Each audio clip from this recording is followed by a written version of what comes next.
Bible is not a reliable source of truth. It has a deity whose vanity is so fragile that he gets angry and has to kill off entire people. In Psalm 137:9, he told us that we should be happy to take the innocent babies and dash them against the stones. Even if that God did exist, I might necessarily want to worship such a monster.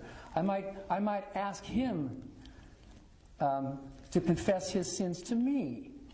What a guy. What if I were to treat my kids like that? I created you and I boss you and now you must bow down to me and you must be like slaves and you can't think for yourselves. If that kind of a God does exist, then he has earned my extreme disrespect. And if he wants to prove what a big macho man he is by sending someone like me to hell, then let him do it. Fine. I go to hell gladly, proudly, knowing that I have resisted somebody like a dictator like that who would create a hell in the first place. Think about it. Any system of thought that's based to any extent upon a threat of violence, which is what hell is. It's a threat of eternal torture.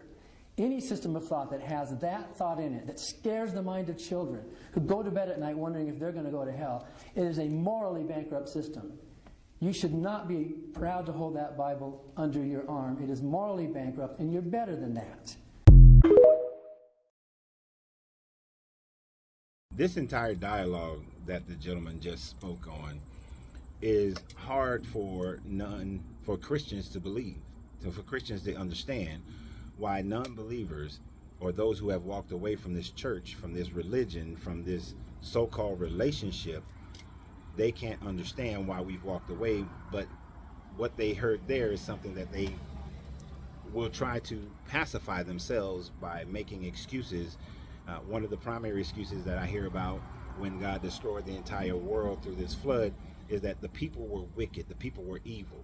So a baby inside of a woman's womb is already evil and is already need to be destroyed by this God. The infants and the toddlers who was running around at that time frame were already evil and need to be destroyed by this God because this God cannot control his emotions. When you actually look at your Noah story, it literally says such a thing. At the end of the Noah story, when he gets off the boat and does his animal sacrifices, this deity then goes on and say that every thought from man from birth is evil. So if every thought from every man from birth is evil, then why did he even bother to save Noah and his family? Of course, your book says that Noah was righteous, but it says nothing about his sons and the sons' wives being righteous and deserving to be saved either. So if we weren't worthy to be saved in any form or format, then why would he even go ahead and allow for those 8 people to be able to survive? Because man was undoubtedly going to disappoint him anyway.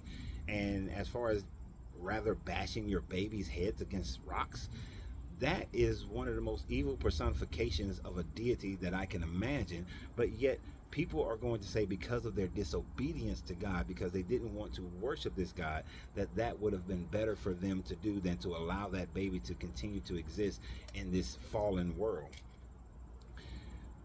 Do you not see how evil and narcissistic, childlike this deity is? This my world, I do what I want with it. I'm gonna take my ball and go home and play. I know Christians have a difficulty dealing with this simply because of that fear of hell that has been put in you from birth if you grew up in a Christian home. But even in your culture, you heard it, you've heard people say it, you've seen churches all over the place, there are commercials, there are all these things that whenever you do decide that you're going to change your life and become a religious person, you're going to fall into that particular religion. And then nowadays, people are talking about having a relationship with this deity. Let me ask you ladies a question first. If you were married or you're in a relationship with a man who required your worship of him, or otherwise he would bash your baby's heads against the rocks, he would throw you into slavery, he would cause you to sacrifice animals or human sacrifice, he will exile you from the people, would you still be with this man who isolates you and does these things? Those are the things of a narcissist and an abuser. Gentlemen, would you be with a woman who would say that if you don't worship her, she's not going to feed you, she's not going to have sex with you, that she's going to poison you, that she's going to make your work a living hell, that you're going to have to work hard for little gain, that she will become more of a liability to you having a great and glorious life, that she will kill your children, would you still be with this woman?